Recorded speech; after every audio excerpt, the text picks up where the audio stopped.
A atração a seguir é recomendada para todas as idades.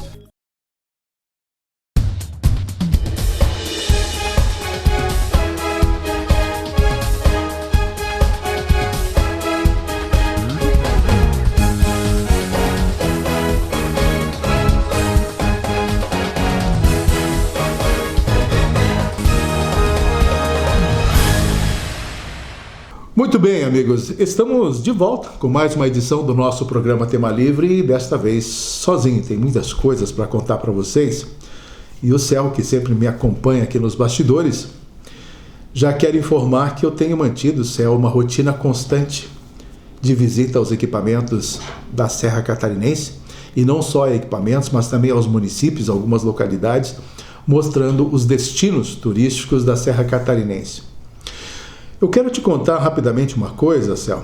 Eu estive, e para você, telespectador, obviamente, eu estive dia desses no município de Painel, visitando a Fazenda Grande, porque lá eu tinha ouvido histórias de que havia até cemitérios de escravos, ou cemitério de escravos e cemitérios de antigos donos, coronéis, daquela época em que eles habitaram basicamente a Fazenda Grande.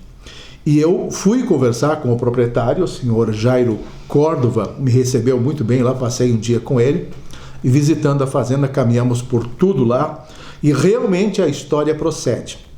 A Fazenda Grande, Céu, ela foi, se não me engano, a primeira habitada por colonizadores no passado, por bandeirantes e por pessoas que vieram de longe, e eles tomavam posse desses lugares.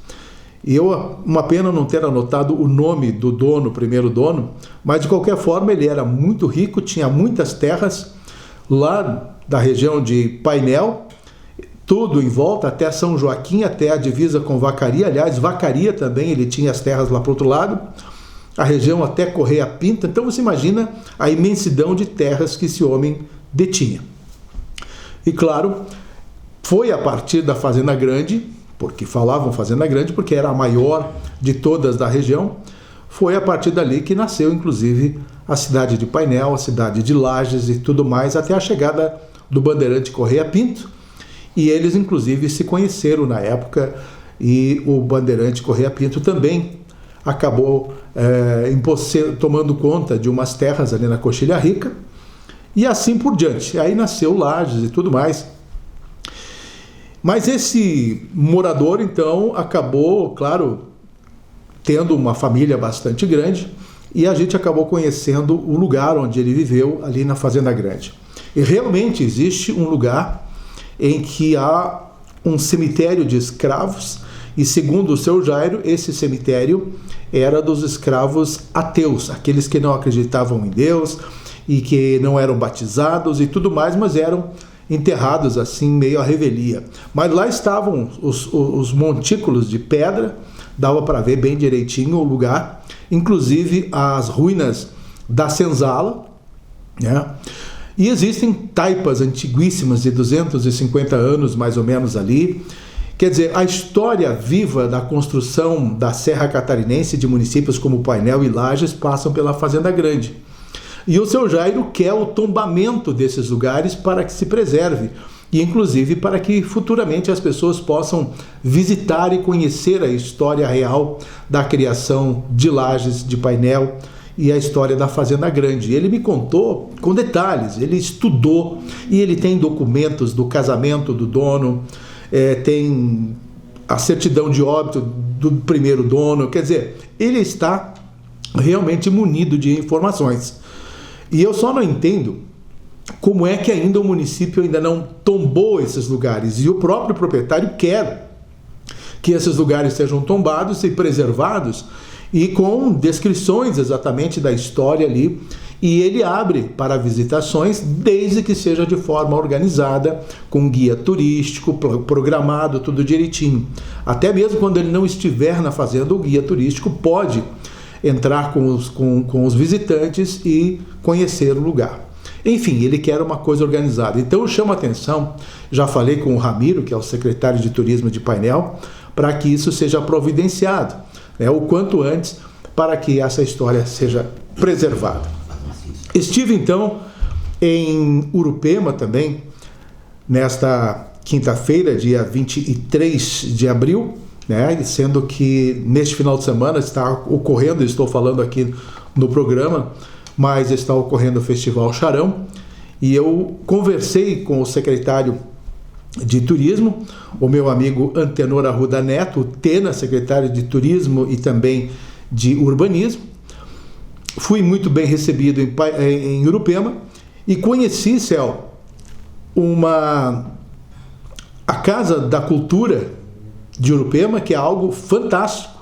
A história da casa, dentro da Casa da Cultura remonta toda a civilização desde os tempos remotos também de Urupema e até os dias de hoje. Então é coisa muito linda de ouvir a história, e lá os turistas ficam realmente boquiabertos de ouvir os relatos sobre a cidade de Urupema. Aí eu quero ver se eu consigo pronunciar fitoterápico, são remédios fitoterápicos, né? São remédios de chás, tudo de ervas naturais, que também tem essa farmácia criada em Urupema, e é distribuído gratuitamente esse remédio, são distribuídos gratuitamente esses remédios para a população. É algo fantástico de ver o trabalho que o município faz com esses remédios fitoterápicos. Mas enfim, e claro, tive lá num tal de morro, que é um mirante, para ver a revoada dos papagaios charões, e lá centenas de pessoas com câmeras absurdas de grandes fazendo as suas fotos, profissionais realmente que fazem fotos de aves no Brasil inteiro, e eu lá com o meu celular só pegava aqueles pontinhos no céu, e eles conseguiam filmar até a carinha do papagaio, aliás, fotografar até a carinha do papagaio no ar, coisa muito linda de ver. Eles mostravam as fotografias, ele conseguia fazer por segundo, não sei quantas fotos, quase uma filmagem rápida, o número de cliques daquelas câmeras para poder pegar o voo dos pássaros. É impressionante. Então, neste final de semana, acontecendo lá em Urupema, então, o Festival de Papagaio Charão. O que eu tenho a dizer a você também, Céu, falando um pouquinho da Festa Nacional do Pinhão, na noite desta quinta-feira foi lançado um produto chamado Festival Sabores Lages, para identificação da nossa gastronomia, e vai esse festival acontecer durante a Festa Nacional do Pinhão. É uma parceria da Câmara de Dirigentes Lojistas, a CDL, a CIL, Prefeitura de Lages. E esse Festival Sabores Lages também inclui uma arena diferenciada, a Arena da Tradição. Nesse lugar vai ter uma programação com bailes e tudo mais dentro do Parque Conta Dinheiro. Então, dentro desta novidade do Festival Sabores de Lages, na Festa do Pinhão, é na verdade um convênio firmado entre essas entidades e prevê exatamente a participação de gente da cidade de Lages. Essa gastronomia só será oferecida por restaurantes de Lages, por pessoas especializadas de Lages, com o dinheiro circulando dentro de Lages, e dentro desse espaço, então, não terá oportunidade para estrangeiros, ou digamos assim, pessoas de restaurantes de fora da cidade de Lages, como a gente via nos anos anteriores à Festa Nacional do Pinhão. É claro que terá espaços também dentro do Parque Conta Dinheiro para terceiros, mas não dentro desta área do Festival Sabores Lages. Ali é somente o pessoal de Lages, inclusive com bebidas locais, como cervejeiras, entre outras coisas, que vão servir dentro deste evento. E também dentro dos Sabores Lages haverá, Céu, um centro de cultura em que haverá shows, como é que eles chamam ali, de rocket. É um show em que o pessoal fica circulando dentro do salão, não ficam apenas num palco, e vão envolvendo então toda a participação das pessoas. E outra novidade, você está quase fechando o meu programa no primeiro bloco, como estão faltando menos de 30 dias para a Festa Nacional do Pinhão, as coisas vão surgindo. Eu quero só apenas falar que dentro do Parque Conta Dinheiro também vai acontecer a criação de espaços temáticos. É uma aposta imersiva com decoração especial em que o turista poderá ver algo bastante diferente para fotografias. É algo bem bacana que está sendo planejado dentro do pavilhão central e também nas ruas do Parque Conta Dinheiro. A gente vai ver isso quando chegar a hora, então, na Festa Nacional do Pinhão, que abre já no próximo dia 22, oficialmente, a abertura oficial, lá no calçadão da Praça João Costa, durante o Recanto do Pinhão, no dia 22 de maio, no início da noite ali. Então você já está convidado, viu, Céu? Com certeza você vai pegar o netinho, né? E vai lá assistir o show do Renato Borghetti. Tá bom? Essa é a abertura, então, da Festa Nacional do Pinhão, dia 22. Depois do intervalo comercial, a gente volta com a segunda parte do programa, mas antes você confere uma reportagem sobre a Festa Nacional do Pinhão como turismo de eventos aqui na cidade de Lages. Confira. A Festa Nacional do Pinhão se consolida como uma das maiores potências do turismo de eventos em Santa Catarina. Muito além da gastronomia, o evento valoriza o pinhão, símbolo da cultura serrana, e reúne música, tradições e grandes atrações que encantam o público. Criada na década de 1970, a festa cresceu e hoje atrai centenas e milhares de visitantes a cada edição. Realizada em Lages, ela movimenta a economia, lota hotéis e impulsiona o comércio e os serviços durante cerca de 2 semanas de programação. Com público diversificado e atrações que vão da sapecada da canção nativa a grandes shows nacionais, o evento une tradição e inovação, fortalecendo a identidade da Serra Catarinense. Neste ano, a festa acontece de 22 de maio a 7 de junho, reforçando seu papel como vitrine cultural e motor de desenvolvimento regional. Um exemplo de como o turismo de eventos pode gerar oportunidades e projetar Santa Catarina para todo o Brasil. Um novo momento para a festa, uma festa que ela vinha de um desgaste nos últimos anos, porque ela não tinha um caminho, né? Ela estava virada só em shows nacionais, só em venda de ingressos, e perdeu aquilo que era a essência da festa, que era a cultura, né? Quando você começou a festa lá atrás, lá no centro da cidade, que era uma questão cultural para valorizar a nossa terra, nosso patrimônio histórico, nossa cultura, e ela se perdeu. Ela se perdeu porque, é lógico que, e eu sempre falo isso, eu sou super favorável à terceirização, porém sou extremamente contra você terceirizar um modelo de festa e perder as tuas origens daquilo que era a essência do produto. Sempre se buscou então isso.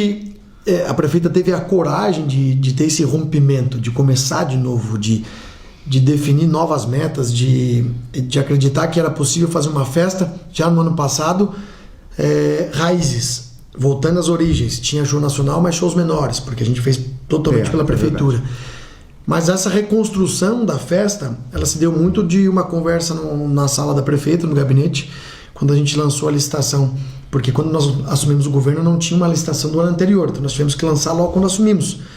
Então ficou muito, muito próximo as coisas, né? E aí deu problema. Deu problema, não teve empresa interessada. Aí uma conversa na sala da prefeita, a prefeita disse, não, a gente vai fazer a festa e vai aproveitar essa oportunidade para reconstruir o modelo que é aquilo que o lajano quer. E aí, baseado em dados, em pesquisas de interesse da população, do mercado, das músicas, a gente começou a reconstruir esse modelo que hoje a gente começa a colocar em prática e tem uma expectativa muito positiva que ele venha dar certo. A experiência vai além dos palcos. Quem visita a festa encontra uma imersão completa na cultura serrana, com sabores típicos como o entrevero e pratos à base de pinhão, além do calor humano característico da região. É um convite para viver tradições que atravessam gerações e fortalecem o sentimento de pertencimento. Outro destaque é o impacto direto no turismo regional. A festa estimula visitantes a explorarem outros destinos da Serra Catarinense, ampliando o tempo de permanência e movimentando toda a cadeia produtiva do setor. É o evento que abre portas para novas experiências do turismo rural às paisagens naturais. A organização também investe em estrutura e segurança, garantindo conforto e acessibilidade para todos os públicos. Espaços bem planejados, programação diversificada e atividades gratuitas tornam o evento democrático e ainda mais atrativo para famílias e visitantes de todas as idades. Mais do que participar de uma festa, é a oportunidade de fazer parte de uma das maiores celebrações culturais do sul do Brasil. A Festa Nacional do Pinhão reafirma a cada edição sua força como símbolo de identidade, desenvolvimento e orgulho para Santa Catarina.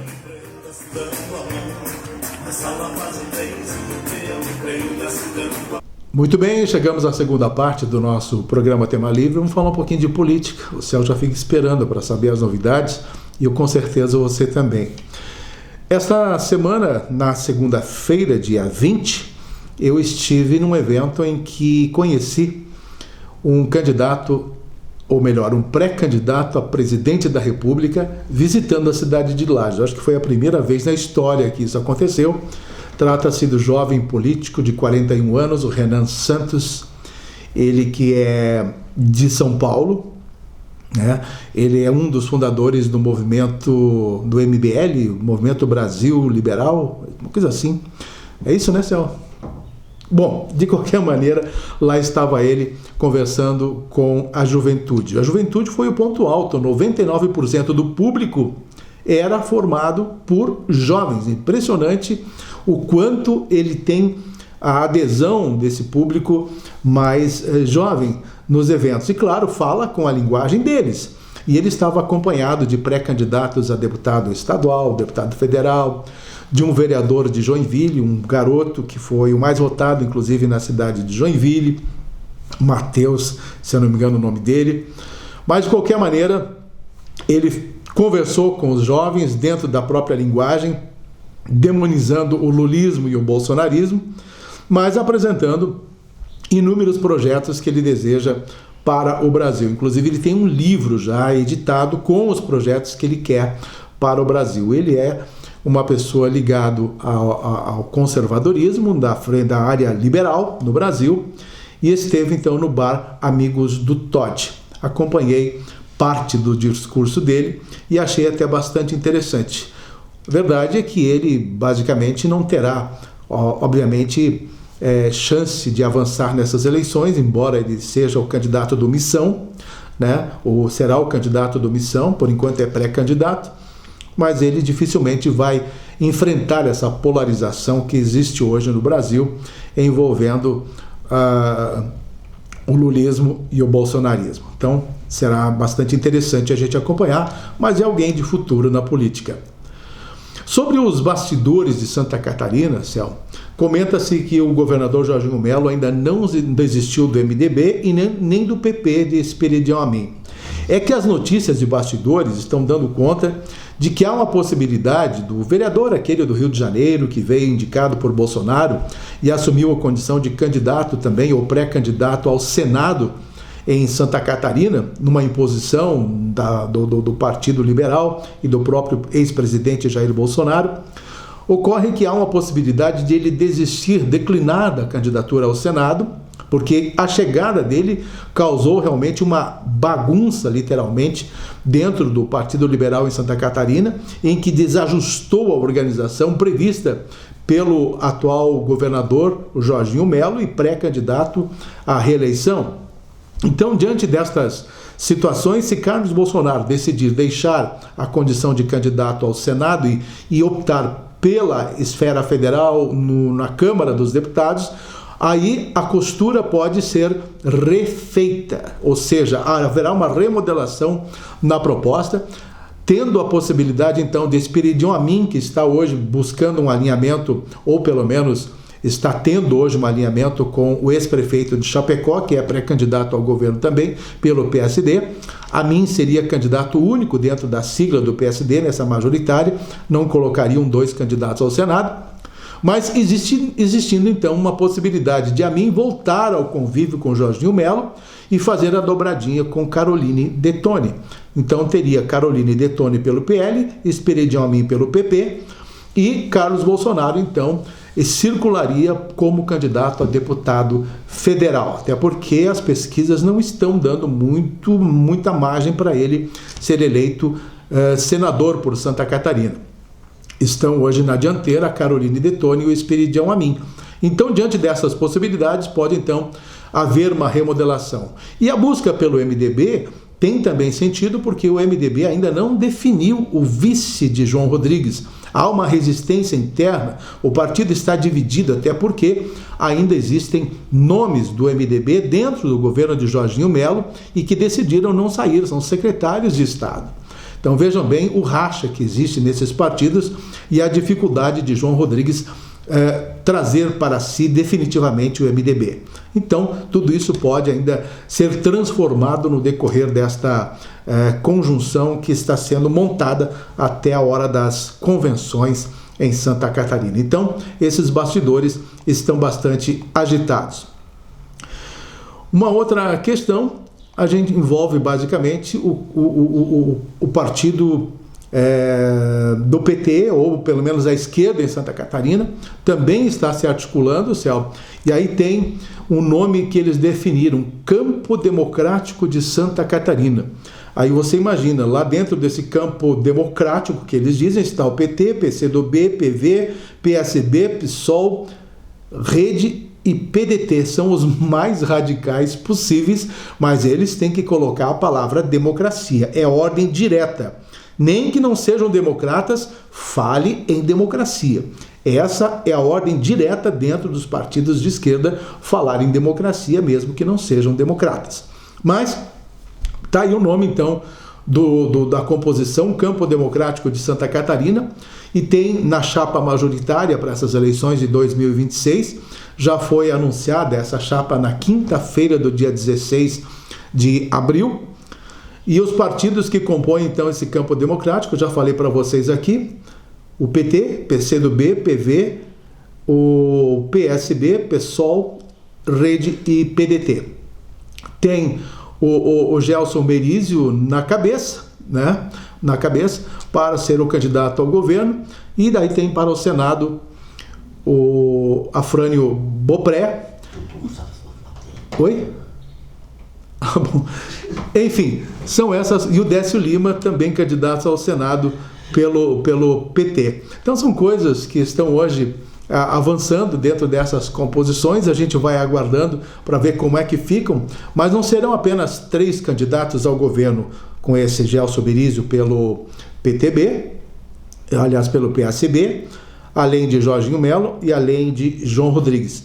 Teremos outros candidatos também de outras esferas, de outros partidos, candidatos que a gente vai imaginar que são menores, né? São partidos nanicos e tudo mais, mas que vão compor. Inclusive, Céu, há a possibilidade de, na Serra Catarinense, puxando um pouquinho aqui para a Brasa da Serra, com relação às candidaturas que nós teremos, a deputado estadual, temos basicamente definido o Márcio Machado, o Lucas Neves na reeleição, e agora também tem aí, a gente tem falado, o próprio empresário de entretenimento, Cláudio Bianchini, se lançando pelo PP, vai ter inclusive uma solenidade neste sábado, com a presença de Esperidião Amin em Lages, para que ele seja efetivamente o candidato pelo PP também a deputado estadual, e trazem também outros nomes do próprio PT como candidato estadual, não sei ainda o nome dessas pessoas, e também a esfera federal. Assim como sabemos que existe na esfera federal a Fernanda Córdova pelo PL, ela é ex-prefeita de Palmeira, e essas composições ainda não estão totalmente definidas, mas começam a partir de agora surgir nomes com algum potencial ou não, mas a gente sabe que a dificuldade para que a Serra Catarinense eleja realmente um nome a federal é bastante grande. Nós não temos votos suficientes na Serra para eleger um candidato a federal. Precisa ter uma densidade estadualizada. E aí vem a condição de Raimundo Colombo. Nós participamos recentemente de uma reunião com ele, em que ele disse que dificilmente quer voltar à esfera política, mas ele pensa exatamente em se pronunciar a respeito disso até o final de abril agora, em que ele deverá dar uma posição. até porque ele, como candidato do PSD na Serra Catarinense, pode ofuscar a própria eleição de Júlio Garcia, do PSD, que está tentando fazer uma coalizão estadual e está buscando dentro da Serra Catarinense, exatamente pela falta de uma representatividade federal, com a saída de Carmen Zanotto, que assumiu a prefeitura de Lages. Então, há uma lacuna na esfera federal e o candidato do PSD, Júlio Garcia, está entrando fortemente dentro da Serra Catarinense, assim como outros nomes, né? São os paraquedistas chegando na Serra para ocupar esse espaço.